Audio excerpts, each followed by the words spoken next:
heard, and I would write things to people saying, you know, the law says you need to do this or you need to do that. And people would look at that, and sometimes the board president would say, yep, we're not going to do any of that. And I think that we really want people to realize that they need to do these things. They are elected officials with legal and fiduciary responsibilities. So no one has really tackled this as one massive body. Um, I had this vision for what I wanted the project to be. And when I explained to the state library what I thought was really needed, they said, oh, wow, that's a really ambitious project. And I thought, well, yeah, but this is what needs to be done. And then as Leanne and I really started getting into this, we realized, yes, it is a very ambitious project. It's gotten, you know, as you get into it, you see more things that are needed, more ways to break down the material. And you're searching for ways to identify the needs, and you're hoping that the work you're doing will hit the right targeted audience. So I also created like an oversight committee and a feedback committee for this group that have been giving us a lot of good advice. And I knew that creating all this content, I mean, I guess I could have written it all myself, but you know, I probably wouldn't have hit everything, and it probably would have been not as exciting or as well-rounded as it is. We went out to trustees and library directors and other people in the field, and we asked them to be content contributors. And that's worked out really well. We have some excellent trustees that have given us some excellent content to add to this. Now, it's overwhelming when you're talking about everything a trustee needs to know. And we decided to break down this content and the information that they need to absorb into 10-minute segments. That way, you know, if you guys decide that you would like to watch a 10-minute segment at the beginning of each board meeting, you could do that and discuss it. The project is designed for people to take the training individually, and you know, you'll get badges and you'll get a certificate when you've completed everything. Leanne will show you more of those things and go into more details. We completed the first year of the grant, and we have rolled into the second grant. Leanne in her presentation will show you the topics that we've already created modules for. And we are in the process right now of getting back with our feedback committee and looking at some of the topics we want to cover in this second year of grant funding and get it out there. But I really look at this as something that is ongoing and ever growing. And I hope to make this kind of like the foundation of trustee development and learning. Everyone will come in at the same, you know, if you go through this, you're given a shot at having the same amount of knowledge as everyone else. And these are all key things you need to know. The state library really wanted us to hit on the legal aspects of what trustees need to know. So everything we have cited, if it has a statute that supports it, we refer to that. So we have content that is, you know, straight from the horse's mouth, so to speak. And it's backed up with resources that you can refer to, and it has legal citations, and cites best practices. And I feel very fortunate in that we have had the contributors that we have to this project, and we will be looking for more contributors in the future as we go forward. Um, I I know sometimes people are think, oh, well, I'm a trustee and, I don't really need to know anything. And, it's just like I go to these meetings once a year. It's like the PTO. It's really not. Libraries are important and need to be respected. And I'm showing you two quotes. And I thought in this day of political divisiveness, I would show you quotes from both a Democrat and a Republican. Uh, the Roosevelt quote, I have an unshaken conviction that democracy can never be undermined if we maintain our library resources and a national intelligence capable of utilizing them. And Eisenhower's quote, the libraries of America are and must ever remain the home of free and inquiring minds. To them, our citizens of all ages and races, of all creeds and persuasions, must be able to turn with clear confidence that there they can freely seek the whole truth, unvarnished by fashion and uncompromised by expediency. And I really think that these two quotes are very illustrative of the standards that most libraries have for themselves. We look at ourselves as a bastion of democracy. And when people become trustees, they become government officials, whether they're elected or appointed. They are government officials and they have legally prescribed duties and they have responsibilities for oversight for the functions and finances of the library. So we kind of break those things down and emphasize how or what they need to know and how they can become more familiar with that. Our mission is to provide the public library trustee of Illinois the knowledge they need to be successful. And some people go, well, why do trustees matter? Um, board members, whether elected or appointed, are government officials, as I have said before. They have legal and fiduciary responsibilities. And actually, they set the tone for the library. If the board is squabbling and not getting along with the director or with other board members or with the general public, that tone translates and into kind of like a company culture. And it's felt from the top down. It filters down to the frontline staff. So boards really need to have their act together. And they should project a positive image of the library to the community. These are very important things and they can't be underestimated. And we hope through this project that board members understand the importance of this. We also have broken down the steps to becoming a successful trustee. And, you can look at these for yourself. Basically, I came up with this list in response to some of the stuff I was seeing when I was actually going to board meetings.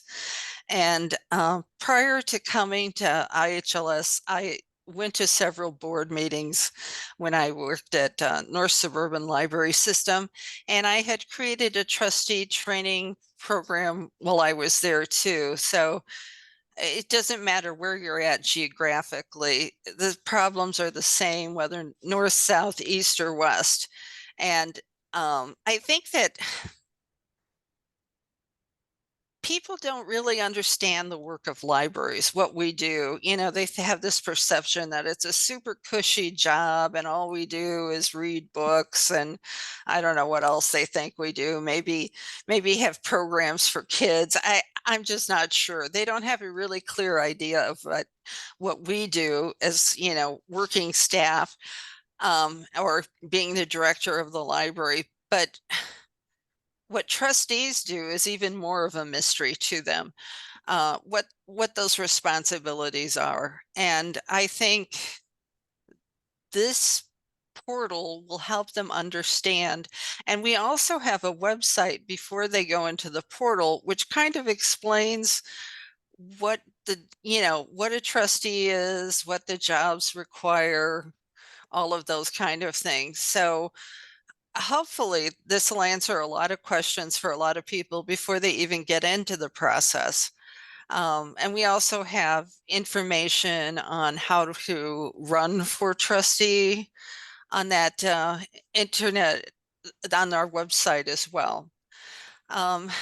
We think the value of this is that informed trustees provide better library governance, and better governance leads to better libraries, and better libraries help improve their communities. So hopefully through this training, your library trustees will have the vision to understand that they are the big picture people. They look at the future. They look at, how to promote the library. They look at, how to plan for succession. They handle, investing library funds. They, all of those things that they do besides micromanaging the director. And also we try to emphasize that the director board relationship is one that should not be adversarial and should be open and honest and with mutual respect. And if there's a problem, they should mentor the director, and they should themselves seek to improve. They could do an evaluation of the board. They should also plan for succession of board members too. It's like, how do you have a smooth transition when a board member leaves? So that's something we're going to work on, explaining in the second part of our project.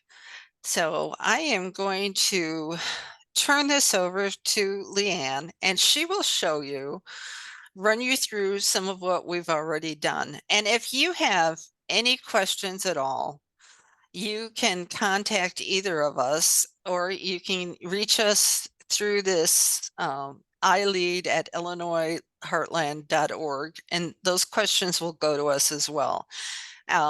We want to hear comments, thoughts, suggestions, all of that kind of stuff. And Leanne has created a QR code at the end of her presentation that you can scan. So, okay, Leanne, it's all yours. Thank you, Anna. I'm just gonna share my screen here. I'm gonna share my screen before I go on right now. Yes.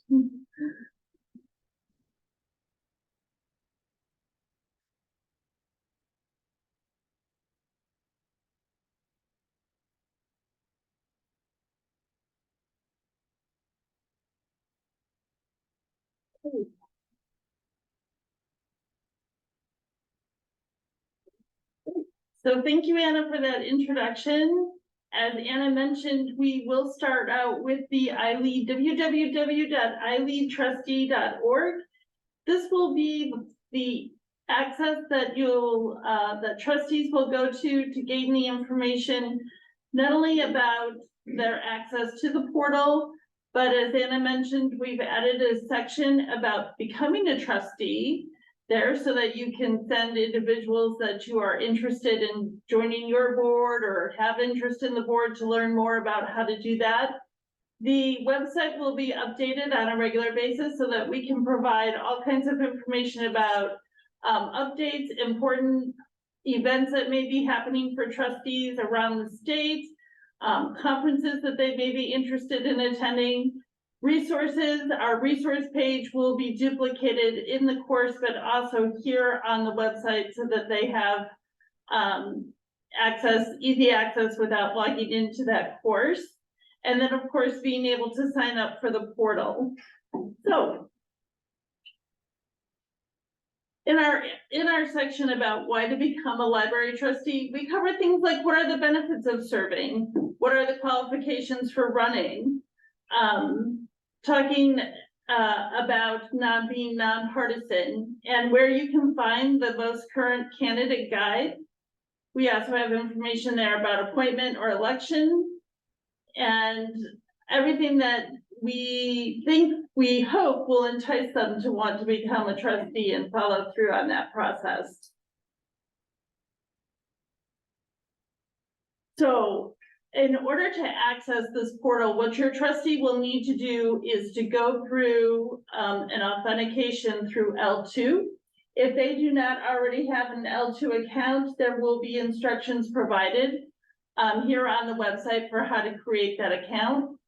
Once they have created their account and they go to the portal site, it'll go ahead and authenticate them and add that course for them so that they can just jump in and 24/7 learn all they'd like to know about becoming a trustee. This is the entrance to our course. And to give you a little bit of what I'm going to do is I'll go ahead and go through some slides here, and then we'll give you a sneak peek at the live site at the end.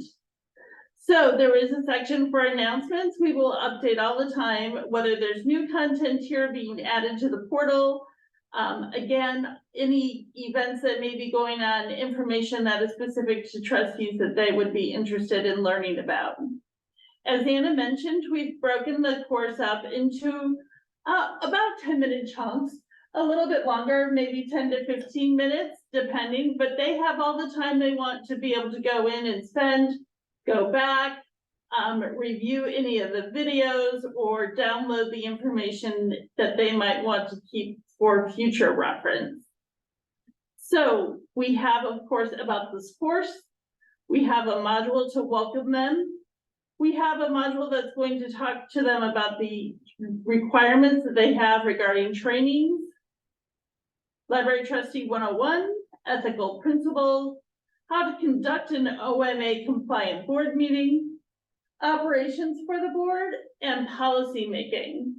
These are going to be available beginning next week. We're going to go ahead and unveil at ILA, and we're signing up the first 100 users to go in and work with us as a focus group at that conference next week. So drilling down into that, about the course, we're hoping to have our greeting in place from the Secretary of State. We'll also be offering a quarterly update. So beginning with IHLS, we've also asked Rails, ILA, and other groups and systems to contribute on a quarterly basis to let the trustees know specifically what's going on for trustees and information that they'd like to know. Before we get them started, not all trustees have a background in library history, so we wanted to be sure to let them have an opportunity to read about the history of the public library, learning about the different types of libraries that are available, and then a timeline of just how the Illinois Public Library came about.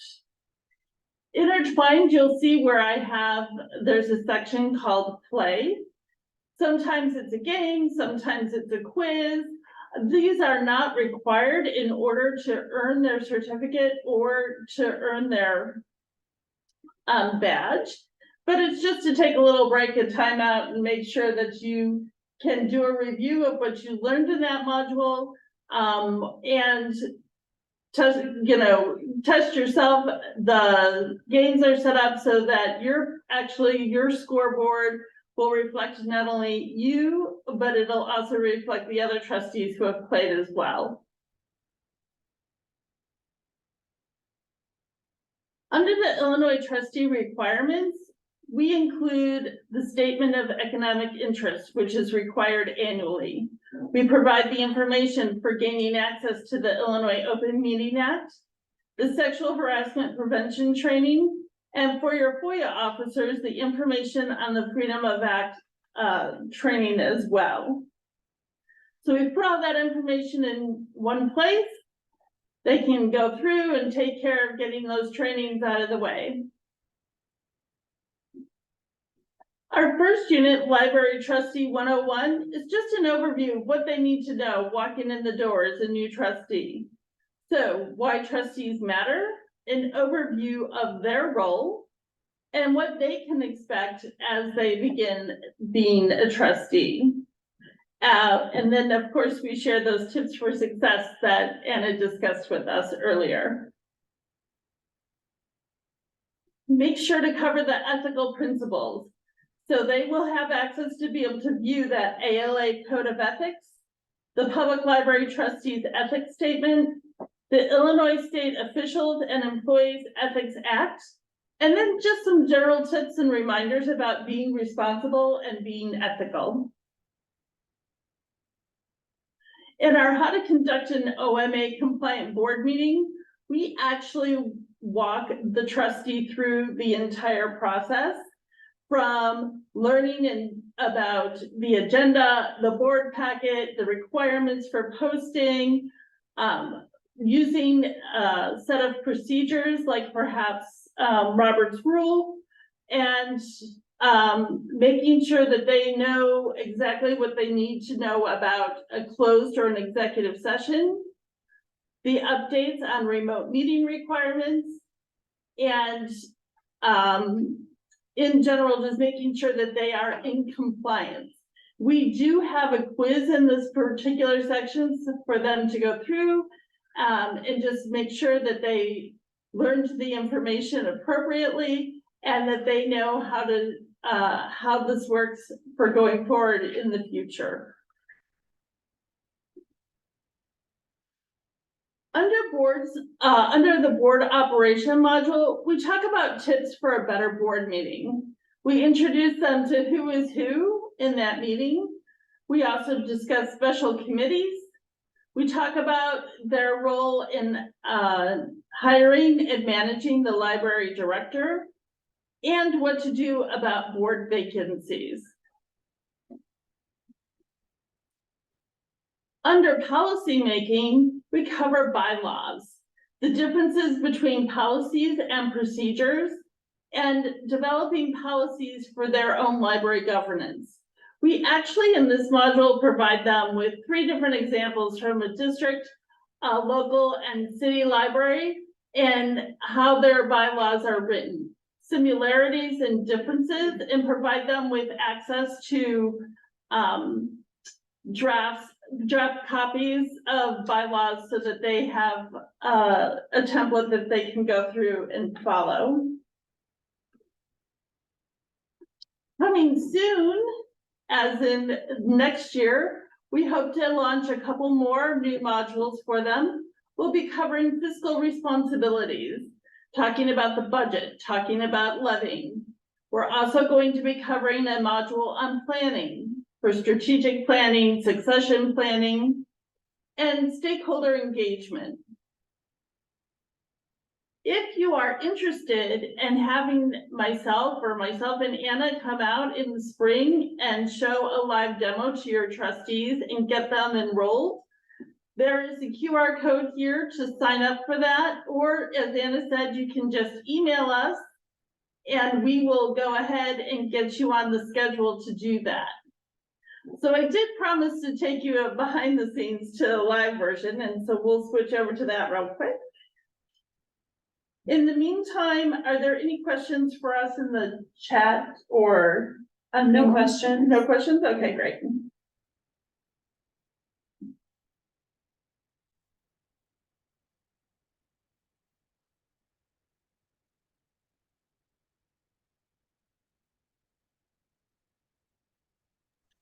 While Leanne is doing this, I will also say we're hoping to have this available in different languages as well. So we're working on that. We have a variety of languages that we hope will have it translated to. And all of what we're entering, all of the content is being vetted by a lawyer. So hopefully it's accurate and complies with the law. We've had a demonstration of our product with the state library. They made a few suggestions, and we've changed things as needed. And that's the name of the game with this. We plan on, it being constantly changing as things evolve. Okay, I see Leanne has gotten in, so I will stop talking and let her take over. So the portal for the trustees has been developed as a Canvas course. So if you're familiar with this learning management system, or if you've seen a course, it's very similar in nature. One of the things that we've been able to do as a part of this is to go ahead and include all different types of resources and videos so that they have access to the information in different ways. So we talked about the module on just about this course, introducing them to an overview, the authors, frequently asked questions, navigation, that kind of fun stuff, just housekeeping generally. The welcome modules I mentioned, that greeting from the Secretary of State, that quarterly update. We've also included the association's days and dates to remember. And so all they need to do to gather this information, they can just go through, click on those links, and everything has already become included in the course. We have this set up to be PDF, so like I said, they can download it and keep it for the future.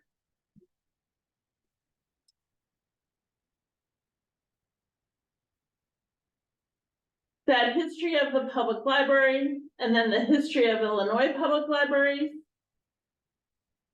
Also in this particular module, we have a video about all libraries not being the same. I think if I share this, I'm not sure that the audio will actually be picked up well enough. So, but just to give you a little bit of background, we are using AI video avatars for our videos. This allows us to go in and select the avatar and the voiceover that we'd like to use. But more importantly, the script is just a copy and paste of the information that we would like to include. So anytime that there is an update, a change in the law, somebody brings to our attention that there's, an additional subtopic that they thought that we should include, we can easily go in and update these videos now that they've been created in just a matter of minutes. So we can keep those updated and current as soon as the new information is available to us. As Anna mentioned, one of the things that we're including is we're also including a script for that video for individuals who would just like to be able to follow along. The videos are closed captioned, and there will be access to the videos in different languages. They're available. We have 7 other languages that the videos are available in, and the scripts are available in a total of 12 different languages. So the user can go in and pick any of the preferred language that they would like to use. Also, using the Canvas course, they have the option to go in and use their own settings as in the learner settings and select if they'd like to have the entire course delivered to them in the different language of their choice. Back out here and look at some of our other modules. Like I said, we have the module on those trustee requirements, where to go, the information. We're providing links. Those links are set up to be checked on a regular basis so that we can make sure that they're live and still correct, just so that we can provide, again, that most current information to the trustee. Directions for how to actually get to the Open Meeting Act training and how to register so that they can complete it, and what to do to follow up with their verification process. So we follow that along for all the different trainings that are required. I mentioned that Library Trustee 101. So just to give you an idea of what these look like, each of the pages have information a video, and then any related materials that might be discussed in that video so that they have the opportunity again to go and download those.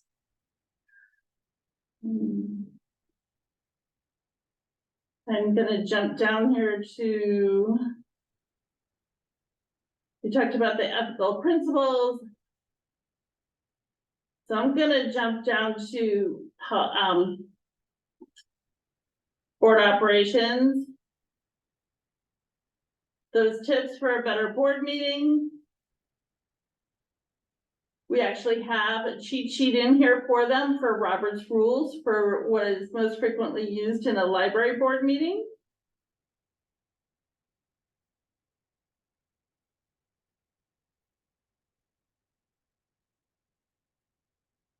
And then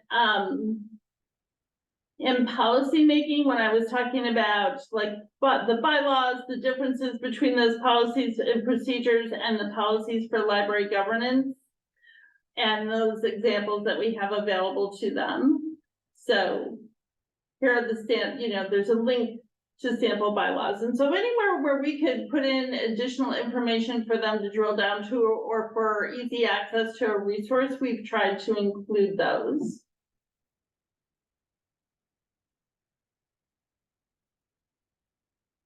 The vision is, as Anna mentioned, that this portal will just continue to grow. We will just continue to keep adding additional information to it.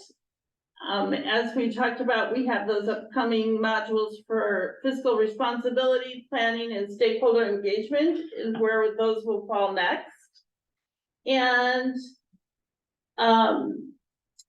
and also district library annexation has been added now as a new module.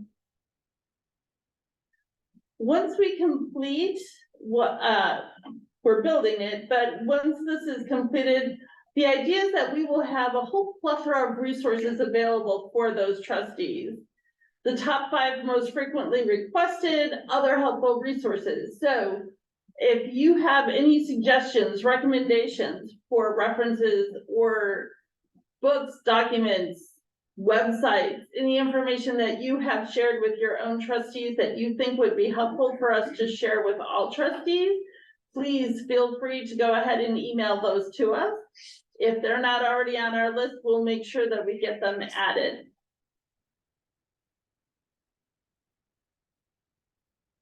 At this point, I'm going to flip back and put back up that QR code. It will take you to a form that it's just 3 questions. If you're interested in having us come out and do that live demo, like I discussed, and getting your trustees enrolled, you can go ahead and reserve a date on that form. If you already know, oh, I'd like to do this for our April board meeting, feel free to put that in there.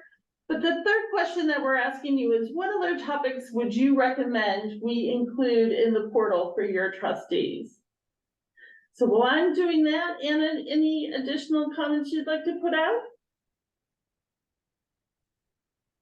Well, I wanted to just say that before we really started this, we reached out to trustees through a survey, and we asked them a few basic questions. And some of what we have included in what we've produced is directly from that survey, and seeing what they were interested in. And, I could assume, but it was really nice to get the survey results. And there will be a feedback process, as people do the segments, and, we're hoping to hear back from them. And, again, so we can improve, clarify, make things more accessible in any way possible. Because if all of this work doesn't meet a need of our targeted audience, then it doesn't matter. It has to serve its purpose. And so we are constantly looking for ways to improve what we have produced. And to do that, we're going to need to hear from you and your trustees. And we love the feedback. It helps us make this better and more useful.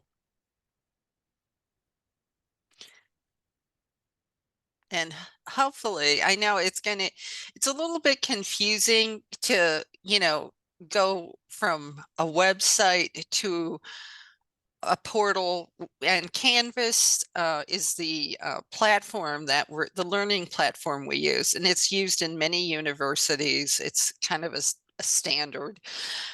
So I think that it will be very accessible to people once, they enter it. And, Leanne has created excellent instructions, and Leanne has her PhD in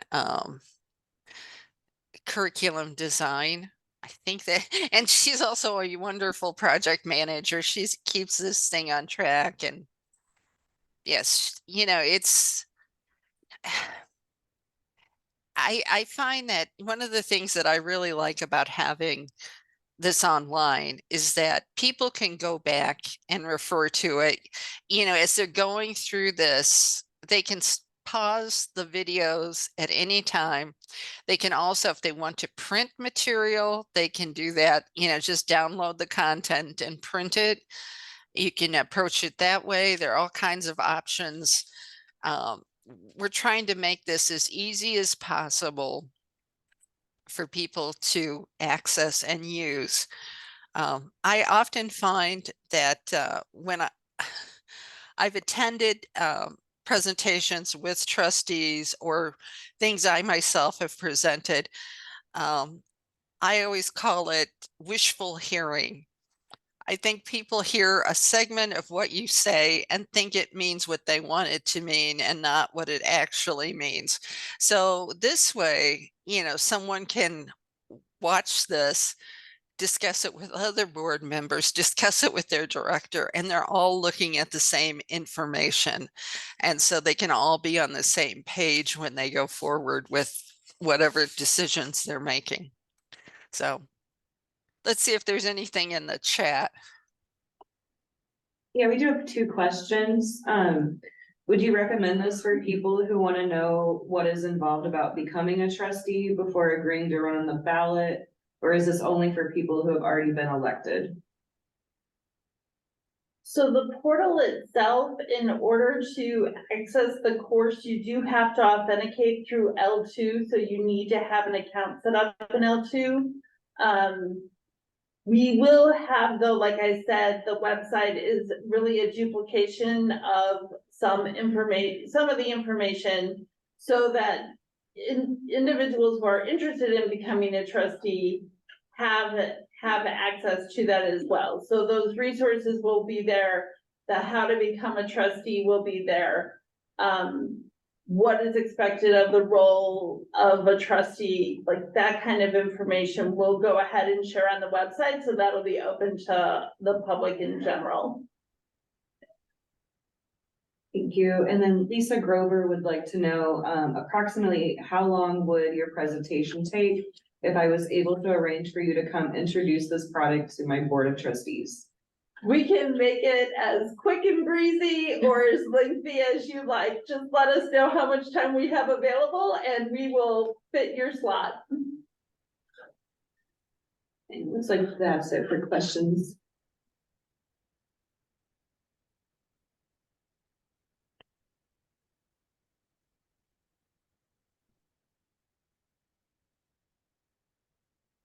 Okay. Well, if you do have questions, again, feel free to reach out to us. It's just ileadtrustee at illinoisheartland.org. So you can email us, or I know that you probably have other ways of getting in touch with Anna. I'm also listed in L2 with information. So we are happy to hear from you. We are happy to come out and do those demos and get your trustees signed up and on their way. Gail is asking, how soon is this available? We are doing a rollout next Thursday at ILA. And after that, people can go ahead and start using it, right, Leanne? Yeah, so we will take the first 100 users. We want those individuals to become part of our focus group. We'll be interacting with them as they're going through it, receiving their feedback from them. And then the hope is to then in January, mid-January, go ahead and go live so that it's available in general to all trustees in the state. Do you think eventually this is going to be something that's going to be a per capita requirement certification through this? I hope Yeah, so. I know that is Anna's real dream that this becomes a requirement. Well, I think I'm hoping that they will make it a requirement. You know, it's like I could see, you know, even if they have 1 year you do the standards and 1 year you do this, you know, that would make me happy. I would like to have this as a requirement because I think unless you have some teeth behind it, people are just gonna like, who wants to spend the time taking another class? Or, you know, this is a volunteer position for these people. And most of the time they're just doing it because they care about their community, and, you know, they're doing it out of the goodness of their hearts, basically. Or at least that's what I'm hoping they're doing it for. And so yes, it's a big ask for some people to give more time than what they give to the board already. But I think it's very crucial, and I think it would help them feel more comfortable in their position if they really knew what they were supposed to be doing. So hopefully, the state will see that value and make it one of the requirements. But we'll see. Anna, just for clarification, you're hoping that it would be one of the requirements for the per capita grant? Uh-huh. Gotcha. That is correct. Or, you know, just before they step in the library, they need to, no, I just like, I am very committed to having people get this training. And I think it would avoid a lot of confusion, a lot of acrimony, and it just people just out of ignorance of the law or whatever, making mistakes and then being embarrassed in the paper. People who become trustees aren't planning on ruling the world for the most part. They're, as I say, they do it out of a sense of commitment to their community, and they're good people. And most of the time when they make mistakes, it's just, you know, with all good intentions, they've just made an error. And it's really unfortunate when you have like the Edgar County Watchdogs or some other group stepping in and embarrassing them, or, you know, it, or, you know, having the public access counselor, you know, come in and make a ruling about what they're doing. So, you know, I would like to help them. This is not, I don't want them to feel, you know, like we're the library police and we, you know, are cracking down on them. I think I just want to help them feel comfortable and knowledgeable in what they're doing, and to improve the governance of our libraries, and for them to have the bigger picture and to understand the potential of the public libraries within their community and how they can help that happen. Also, to encourage your trustees, encouragement that can come from you. There is a certificate of completion that they're eligible to go ahead and print out once they have completed all the modules. So, you know, some special recognition at a board meeting for somebody who's completed their training and earned their certificate. Hopefully that'll catch on in a competitive sort of way, and the other trustees will want to follow. Yeah, I would be up for having a graduation ceremony. I I do have know. one more question. Mhm. It was just, how long do you think it would take for a board trustee to complete all the modules? So, I think if they go through, you know, the modules, like we said, each of those modules are about 15 minutes, but they have the output, they can start a video, stop a video, download the information, review it however they'd like to review it. So we've tried to make it so that they can do it in chunks. They can sit down and do a whole module at once if they like. You know, we kind of anticipate that it's probably about 5 hours in total if you're just going through it, right? And if you actually view all the modules sequentially at one time. But we really appreciate the fact that these are individuals with busy schedules, with other commitments. And so that's why we have broken it down the way that we have, so that they can just come and go and pick up whatever topics they may need or want to take a look at again. So, but if you go through it from start to finish, it's probably, I think 5 hours is generous, but there's, you know, it's just gonna depend upon how much they read and how to play or replay videos, etc. Yeah, it's kind of a choose your own adventure.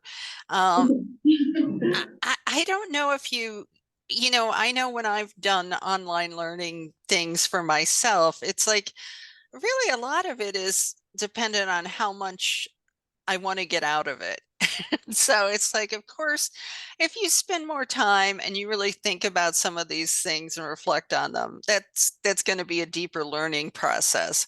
But I think I would consider it a big win if people just know that there are laws they have to follow, or they just, you know, make them aware that there are certain things that they should be concerned about, certain responsibilities that they should know about.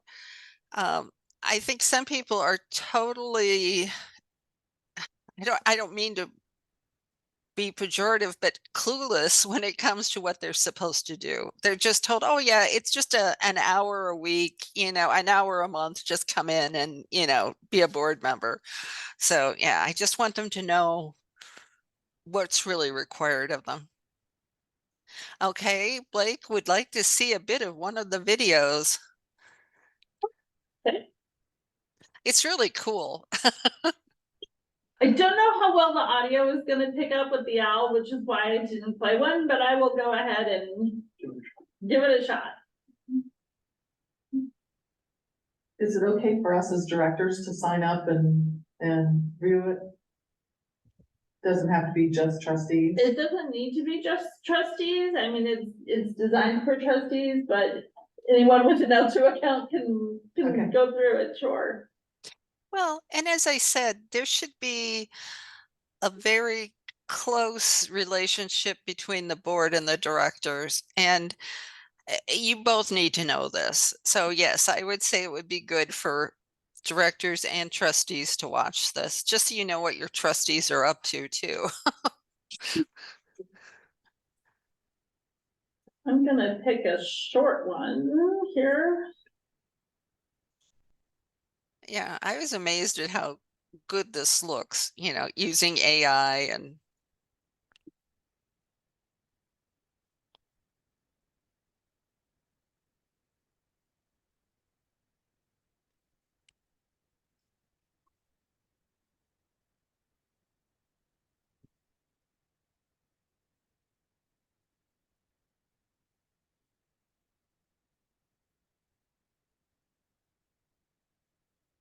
I'm gonna turn my audio. Oh, should I turn my audio on? Okay. Try it might be able. That could be bad. I could already do that.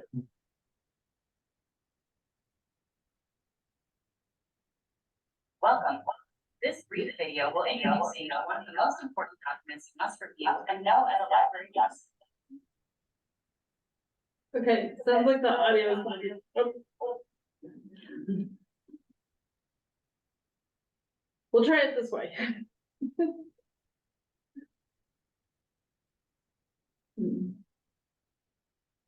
don't think it's gonna work with how the room is set up currently. So you're not able to actually hear the audio of the avatar, but you can see the video playing out, the closed captioning. Of course, you saw that I had the capability to start and stop whenever So if there's something particular on the screen that you want to look at, they have the ability to do that. Also with these videos, you have the capability to speed them up or slow them down.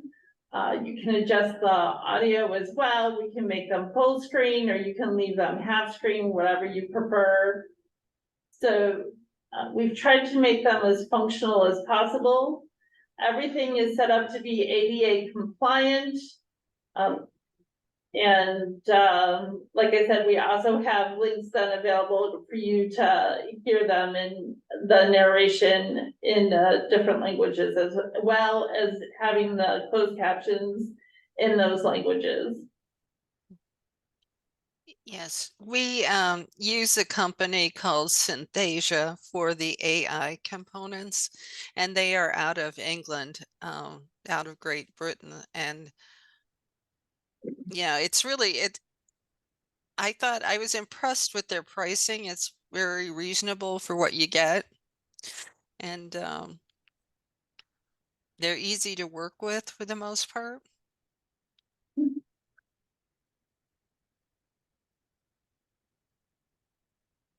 Okay. So that's what those videos look like. We have different avatars with different voices. So if you were to decide to go through this in a Saturday afternoon, you will not just have one voice in your head or one face talking to you. So try to break it up and keep you interested. And, I think the fact that we use the avatars, it gives us a variety of images from different they represent different ethnic backgrounds, and and it's nice when you're watching something to have a change of faces, a change of voices, and this AI component really allows us to do that. And as Leanne said, it makes it so much easier to update or change material as well. If we actually were using people to record these, we would have to get the person back and, all of that kind of stuff. This is so much easier. And also, when these avatars start looking, dated or whatever, we can change them up. I mean, I look at this as a project that's going to go on for quite a while. I hope it will, be in place for longer than I'm going to be working. So, I think that, it gives us the most flexibility. And, we want this to be able to have a life of its own. And be able to change and grow as needed. Any other questions, comments? Anyone running for the hills yet? I appreciate having something like this. Sometimes as a director, you tell the board something and they think, okay, you work for me, so don't be telling me this. Yeah. So I appreciate somebody else saying it to them. Yes, I always found it interesting. I've seen this with some boards where they will take, a long time to find the candidate, and they will be so excited by who they selected to be the new director. And that's the last time they really listen to anything the director has to say, because they think, oh, you're just saying that because, you want it this way. Yeah, it's like, no, there are actual requirements and things. So I understand. I take your point with that. It is nice to have something that's backed up what you're saying, and it also refers to the statutes or what other kind of responsibilities they have for this. So I'm glad you see that, and I hope that, it's like having worked with trustees, it's like, as I say, sometimes, even if they know what they're supposed to do, they'll just go, we're not going to do that.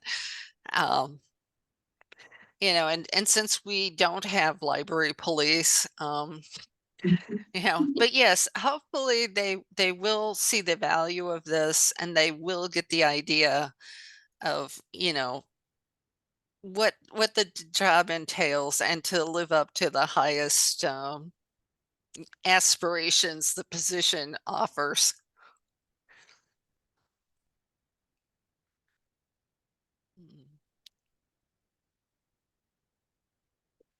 Um, it- yeah. Do you see that, Leanne? Could you add a link to one of the videos in the chat, or is it not possible? Oh, sure.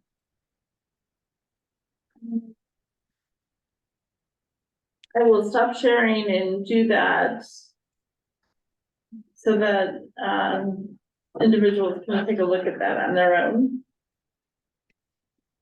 Well, I think Kate continues on unless you have something else, Anna. Yeah.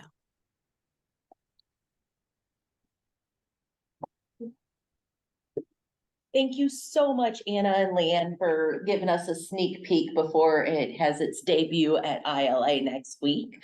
If you do have any additional questions, Leanne and Anna have their contact information. Can you give the email, the iLEAD email one more time? It's ileadtrustee@illinoisheartland.org. And this video will be uploaded to the IHLS YouTube page for viewing as soon as we get that uploaded, which Matt is really great with that, so it should be up by the end of this week. So at this time, we're gonna go ahead and stop the recording for Third Thursday and switch over to the Members Matter portion of our meeting.